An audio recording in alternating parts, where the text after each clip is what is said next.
اللهم صل على سيدنا محمد يا رب صل وسلم دائما أبدا على حبيبك. کہ وَلِلَّذِينَ كَفَرُوا بِرَبِّهِمْ، جو لوگ اپنے رب کا انکار کرتے ہیں ان کے لیے عذاب جہنم، جہنم کا عذاب ہے، وَبِئْسَ الْمَصِيرُ، اور وہ بہت برا ٹھکانہ ہے. اِذَا أُلْقُوا فِيهَا، جب وہ آگ میں پھینکے جائیں گے، سَمِعُوا لَهَا شَهِيقًا، اس کی زوردار چنگھاڑ، جہنم کی آواز ہے خطرناک، وَهِيَ تَفُورُ، اور وہ ابل رہی ہوگی، تَكَادُ تَمَيَّزُ مِنَ الْغَيْظِ، ایسا جہنم کو غضب ہوگا نافرمانوں پر جو اللہ کے منکر تھے، جو اللہ اس کے رسولوں کا کتابوں کا انکار کیا کرتے تھے، ایسا غضب ہوگا کیونکہ اللہ نے اتنے دلائل رکھ دیے.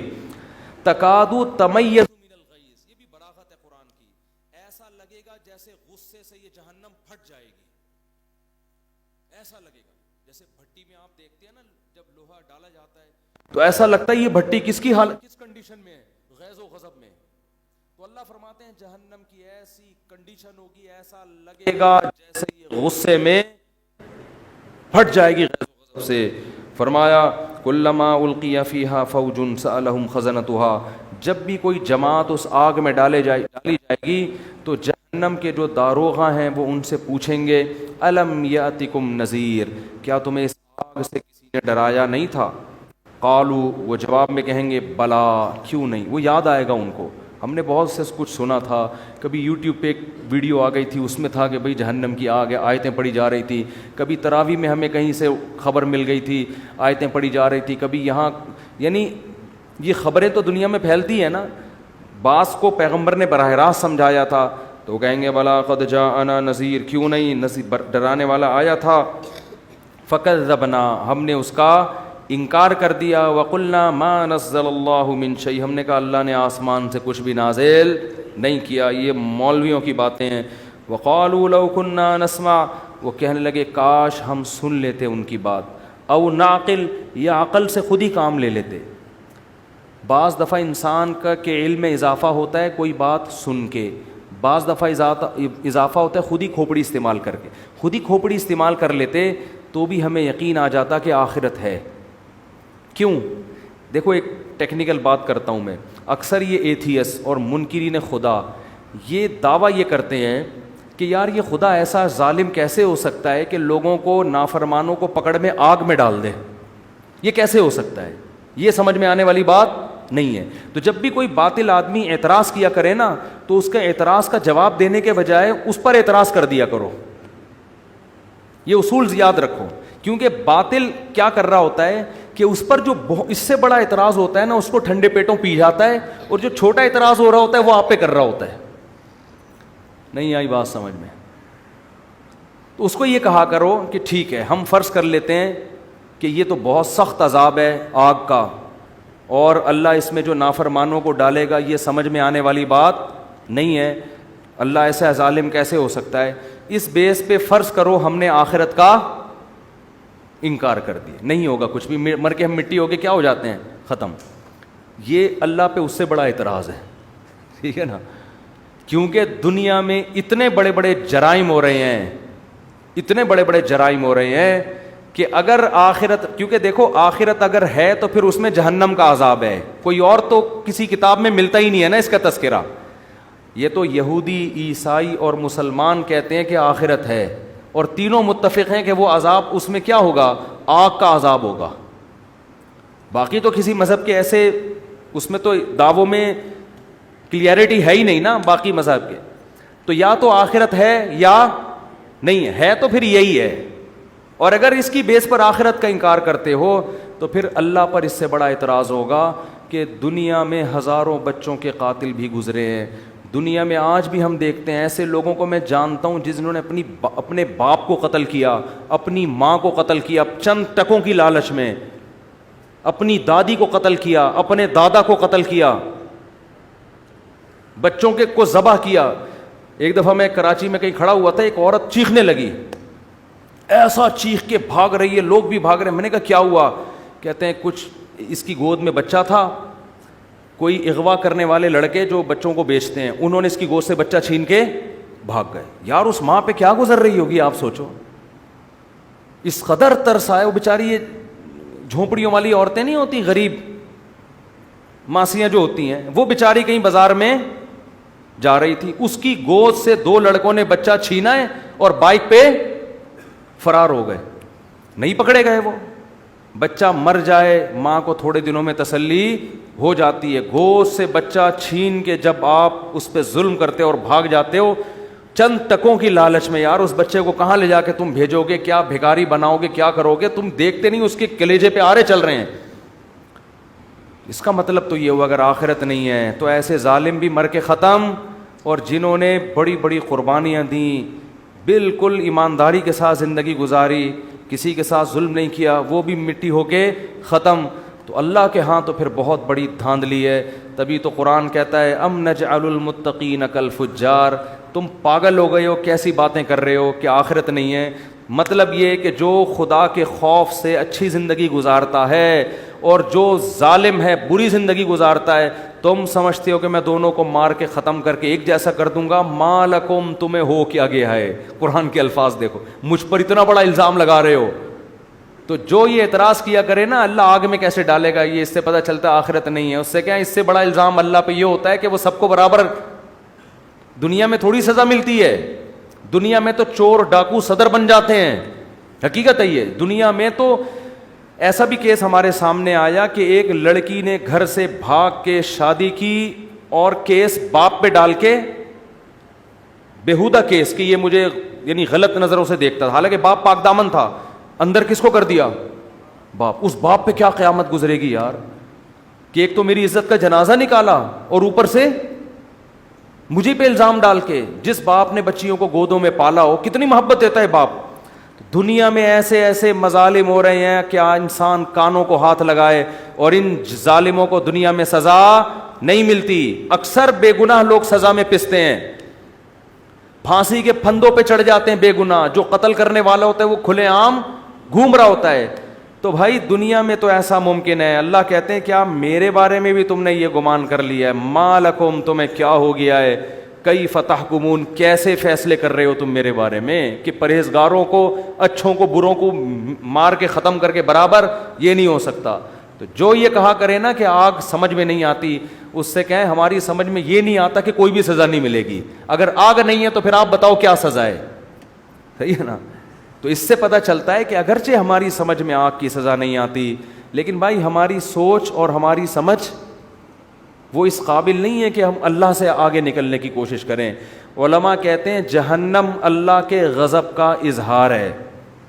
خدا کو نافرمانوں پہ جو غضب ہوگا نا, تو غضب کس کا ہے, اللہ کا. تو اللہ اپنے غضب کا اظہار اسی طرح کرے گا, کیونکہ وہ عام غضب نہیں ہے, وہ کس کا غضب ہے, اللہ کا غضب ہے. تو اس سے پناہ مانگنی چاہیے, اس پہ اعتراضات نہیں کرنے چاہیے, اس کا مذاق نہیں اڑانا چاہیے.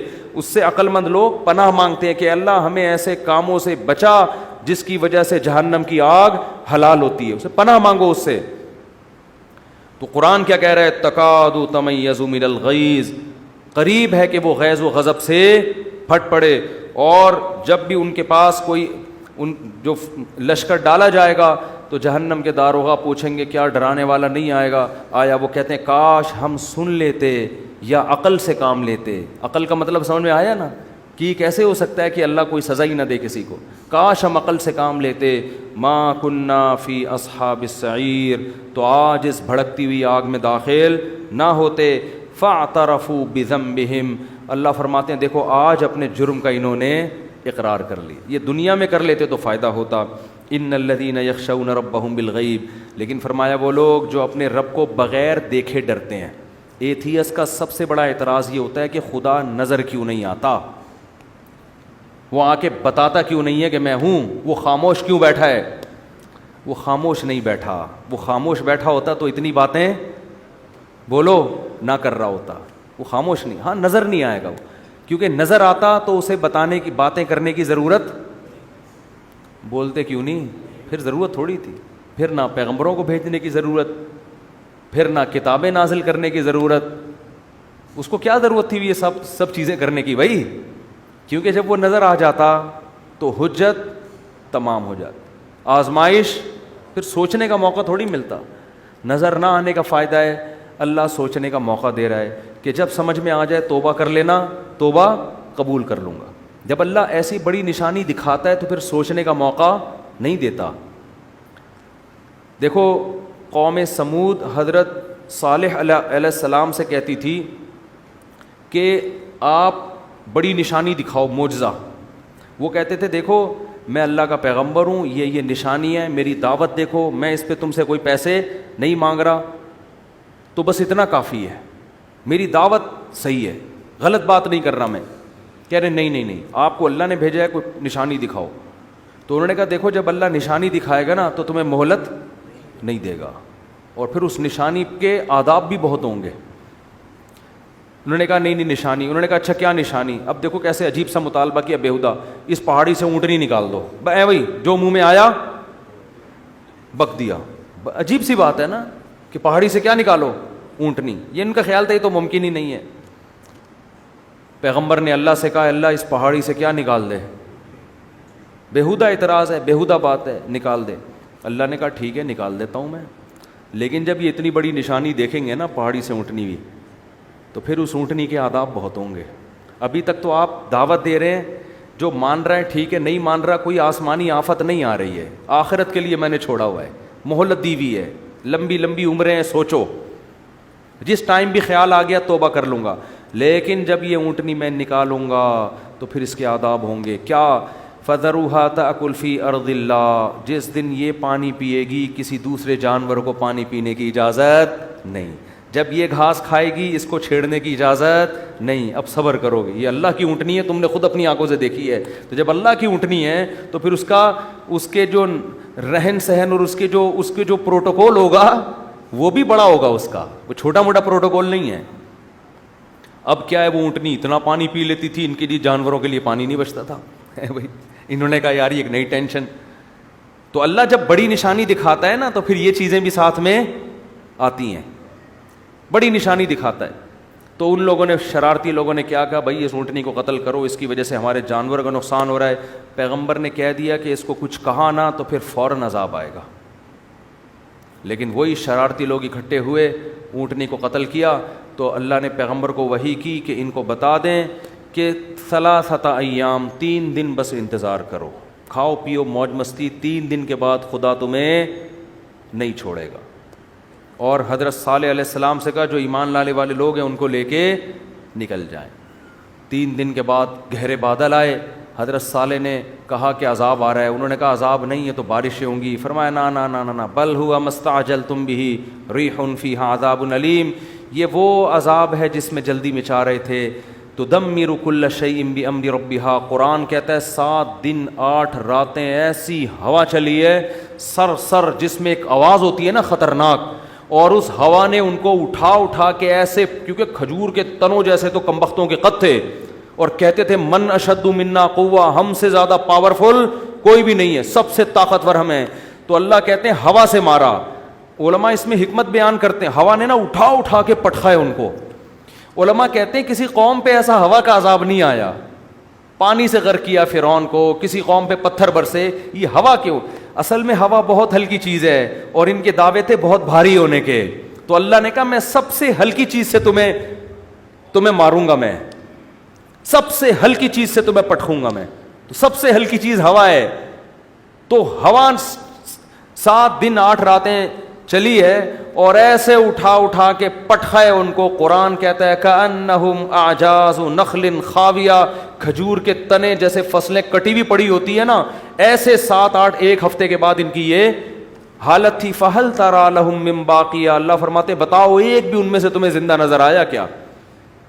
ایسا اللہ نے پٹخا ہے. تو جب اللہ, یہ جو ایتھیسٹ کہتے ہیں نا اللہ نظر نہیں آتا, بھائی اگر نظر آ گیا نا تو میں اور آپ شاید بچ جائیں, آپ نہیں بچو گے. اللہ بچائے ہمیں اپنی رحمت سے, پھر نہیں بچو گے. علماء نے ایک بڑی نکتے کی بات کی ہے. بنی اسرائیل نے بچڑے کی عبادت کی تھی. حضرت موسیٰ علیہ السلام واپس گئے, بنی اسرائیل نے توبہ استغفار کیا کہ ہم نے غلطی ہو گئی. تو اللہ نے ان کی توبہ کو ایسے ہی قبول نہیں کیا. کہا ٹھیک ہے اصولی طور پر تو سزا ہونی چاہیے لیکن جہنم میں جانا, لیکن جنہوں نے عبادت کی وہ قتل کیے جائیں گے ان کے ذریعے جنہوں نے عبادت نہیں کی. جو نہیں کی وہ کرنے والوں کو قتل کریں گے تو تمہارا گناہ معاف. جبکہ اس امت کے لیے کیا اصول ہے؟ گناہ ہو گیا، چاہے بت پرستی کی، چاہے کچھ بھی ہوا، چپکے سے اللہ سے گڑ گڑا کے توبہ کرو، اللہ کیا کر دے گا؟ معاف. اللہ اس توبہ کے سچے ہونے کے ثبوت بولو نا نہیں مانگتا. بنی اسرائیل سے مانگا جا رہا ہے ثبوت کہ تم سچے دل سے کر رہے ہو، اگر کر رہے ہو تو اپنے آپ کو قتل کرواؤ پھر مانیں گے. جبکہ اس امت مسلمہ میں کیا ہے؟ بس اللہ کے سامنے گڑ گڑا لو، اللہ اس کے ثبوت نہیں مانگتا کہ تم اس توبہ میں کیا ہو سچے. اگر تمہاری نیت، دل کے حال تو اللہ جانتا ہے، دل میں نیت ہے کہ آئندہ نہیں کروں گا بس کافی ہے. کیوں علماء کہتے ہیں کہ اس امت پر جب قرآن نازل ہوا بہت سے لوگوں نے نہ جبریل کو دیکھا نہ اللہ کو دیکھا، مگر وہ پیغمبر کی بات پر انہوں نے یقین کیا. حتیٰ کہ پیغمبر نے یہ کہا نا میں مسجد اقصیٰ سے آسمانوں پہ گیا ہوں، صحابہ نے مان لیا کہ آپ کی زبان سے ہم نے جھوٹ کبھی نہیں سنا. غیب پر یقین. تو اللہ نے کہا تم جب مجھ پہ غیب پہ یقین کرتے ہو تو میں بھی تمہارے ساتھ توبہ میں وہی معاملہ کروں گا جو کیس پر ہوتا ہے؟ غیب پر. تم سے ثبوت بولو بھائی نہیں. بنی اسرائیل کم بختوں نے کیا کیا تھا؟ جب موسیٰ علیہ السلام کو تورات ملی ہے، بنی اسرائیل نے کہا ایسا یقین نہیں کریں گے جب تک اللہ کو اپنی آنکھوں سے دیکھ نہیں لیتے. اللہ نے کہا جب تک مجھے دیکھا نہیں تھا نا، یقین نہیں کر رہے تھے، تو میں بھی تمہاری توبہ کے سچے ہونے کے ثبوت جب تک دیکھ نہیں لوں گا اس وقت تک تمہاری توبہ قبول نہیں کروں گا. جیسے تم ہو ویسے ہی ہمارا بھی تمہارے ساتھ معاملہ ہے. تو جس کو اللہ جتنی بڑی نشانیاں دکھاتے ہیں اس کا معاملہ اتنا ہی کیا ہو جاتا ہے؟ مشکل. تبھی تو قرآن میں آتا ہے کہ جب سورج مغرب سے نکلے گا، حدیث میں آتا ہے، قرآن میں بھی اس کا تذکرہ اللہ نے کیا، اشارہ دیا، حدیث میں تفصیل ہے کہ ایک وقت ایسا آئے گا کہ اللہ سورج کو کہاں سے نکالیں گے؟ مغرب سے. اور وہ مغرب سے نکل کے جب زوال تک پہنچے گا تو دوبارہ مغرب میں ڈوب جائے گا.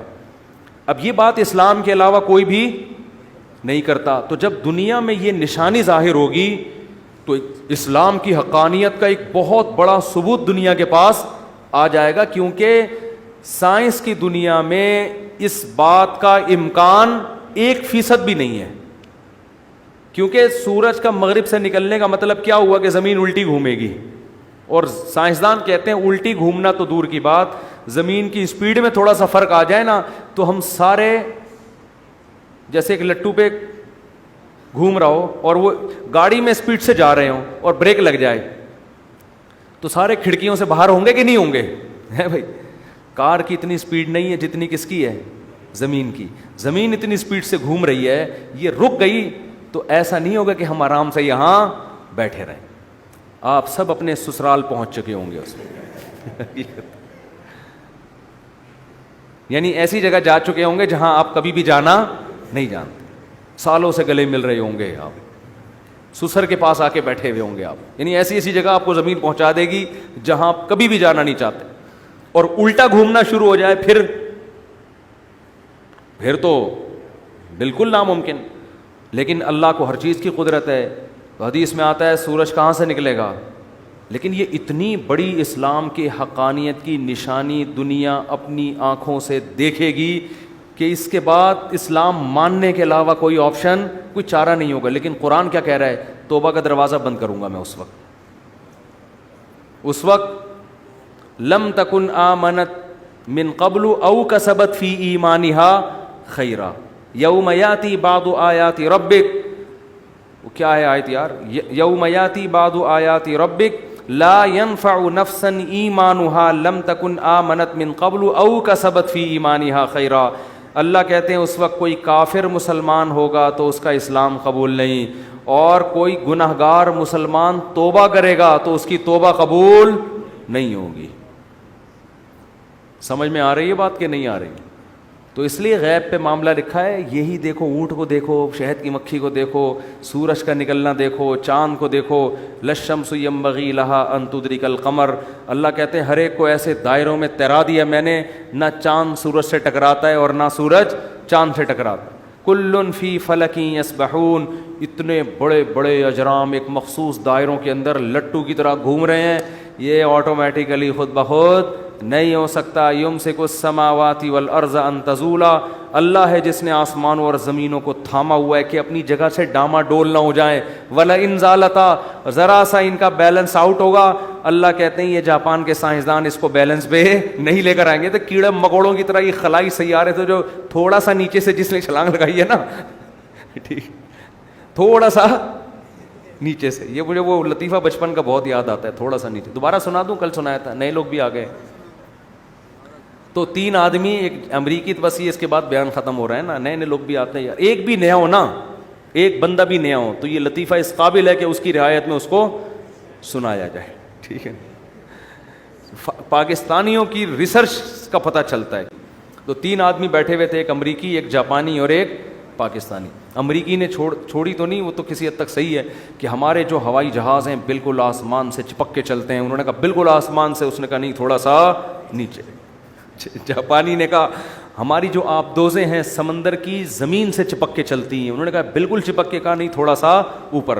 پاکستانی کیا کرتا, اس نے کہا ہم لوگ ناک سے کھانا کھاتے ہیں. کہا بالکل ناک سے, کہہ رہا تھوڑا سا نیچے, ٹھیک ہے, تھوڑا سا نیچے. تو اگر اللہ اس نظام کو تھوڑا سا اوپر یا تھوڑا سا نیچے کر دے, زمین کے بیلنس کو 23 ڈگری جھکی ہوئی ہے, تھوڑا سا اللہ یوں کر دے,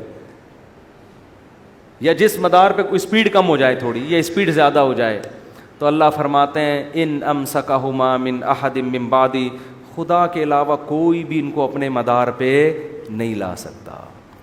زمین سے باہر نکل کے دھکا کون دے گا اس کو, باہر ٹکیں گے کہاں, کون باہر جا کے. تو ہماری جتنی ترقی ہے نا, کچھ بھی ہو, یہ آٹے میں ذرہ ہے اس کائنات کے مقابلے میں, یہ کخ بھی نہیں ہے. ایک سونامی کا طوفان یہ سب کچھ ملیا میٹ کرنے, یہ سمندر 3 گنا زیادہ ہے. یہ تھوڑا سا اوپر آ گیا تو ویسے ہی سب تیر رہے ہوں گے یہاں پہ, کچھ بھی نہیں ہے. یہ گلیشیئر پگھل جائیں تو سب لیٹے ہوئے ہوں گے یہاں پہ. تو اتنا فنٹر بننے کی ضرورت نہیں ہے. ٹھیک ہے, ترقی کی ہے, بہت اچھی بات ہے. خدا کی آنکھوں میں آنکھیں ڈال کے تھوڑی بات کرو یار تم. اللہ اور اس کائنات کے مقابلے میں کیا اوقات ہے. سورج جتنا ایندھن ایک دن میں خارج کر دیتا ہے نا, ہم ہزاروں لاکھوں سال میں بھی ہمارے جہازوں میں اور ہمارے راکٹوں میں اتنا ایندھن خرچ وہ سیکنڈوں میں اڑا دیتا ہے. اتنا ایندھن خرچ کر دیتا ہے وہ. اتنے اللہ کے خزانے ہیں.